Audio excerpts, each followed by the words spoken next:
porque creo que es importante empezar a crear memoria de lo que está sucediendo en nuestro país para que las generaciones futuras estén empapados de lo que le pasó al país en 2006. Y lo que le pasó al país en 2006 es algo que sigue siendo una herida abierta que sigue sangrando. Lo que sucedió en 2006 y lo que no logramos impedir que pasara en 2006, que fue el fraude, que fue la imposición de Felipe Calderón, es una de las grandes derrotas de nuestro movimiento. Y más allá de las grandes derrotas del movimiento, me parece que es una de las grandes derrotas que tenemos como país y que no hemos hecho una autocrítica como sociedad, una autocrítica como pueblo de la responsabilidad que también nosotros tuvimos en permitir que Felipe Calderón tomara posesión y fuera el presidente de la República. El quiebre del país, la manera en que se va para abajo el país en uno de los ámbitos, tal vez el ámbito más importante en todos los países del mundo, que es la paz, que es la seguridad pública, se nos vino abajo por completo y se convirtió el país en un país de carnicería, en un país de fosas clandestinas, en un país de ejecutados, en un país de secuestros, en un país de extorsión, de violaciones, en un país de exterminio, de control social a través del autoritarismo y a través del uso de la fuerza. Por eso, cuando hago esta crítica de lo que voy a decir, no es una crítica a López Obrador, es una crítica a nosotros como pueblo, a nosotros como sociedad. El haber permitido que Felipe Calderón tomara posesión es algo que aún pagamos. Fíjese que todas las sociedades en el mundo entero, todas, van cometiendo sus errores y sus aciertos a lo largo del tiempo y de la historia. Y tienen en cierto momento, en algún momento de la historia, también tiempo para autocriticarse y para reflexionar si se tomó la mejor decisión o no se tomó la mejor decisión. Debería de ser un ejercicio que los mexicanos y las mexicanas hagamos.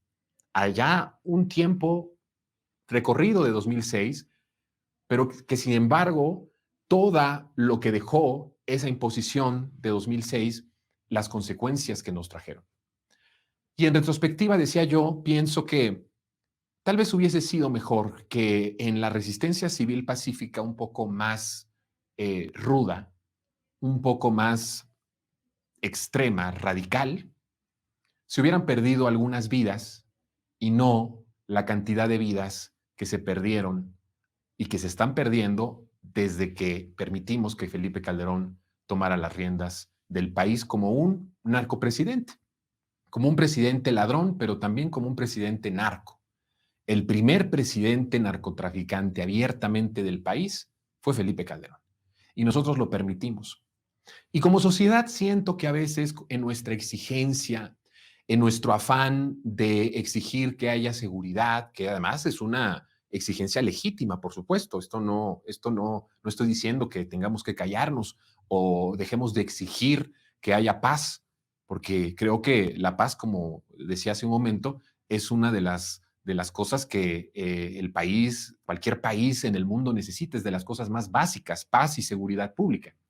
Pero a veces siento que en la exigencia de decir que las cosas están muy mal en materia de seguridad, aunque ha habido avances muy fuertes y esperanzadores, las cifras no mienten, la percepción de seguridad tampoco miente, que es más positiva que hace algunos años, y sin embargo hay que reconocer que sigue habiendo mucha violencia focalizadas en ciertas partes del país, pero no dejo de pensar que como pueblo, que como país no nos hemos hecho esa autocrítica de decir que nosotros también permitimos con nuestra negligencia, con nuestra apatía. Cuando se advertía del fraude, la gente pensaba que lo que estábamos ahí protestando en Reforma era una protesta por un capricho personal de poder. El tiempo nos dio la razón de que lo que queríamos impedir y que no pudimos hacerlo fue la desgracia que vivimos.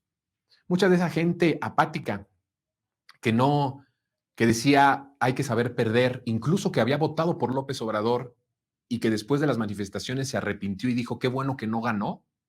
Muchas de esas personas hoy tienen familiares desaparecidos desde hace 10, 15 años.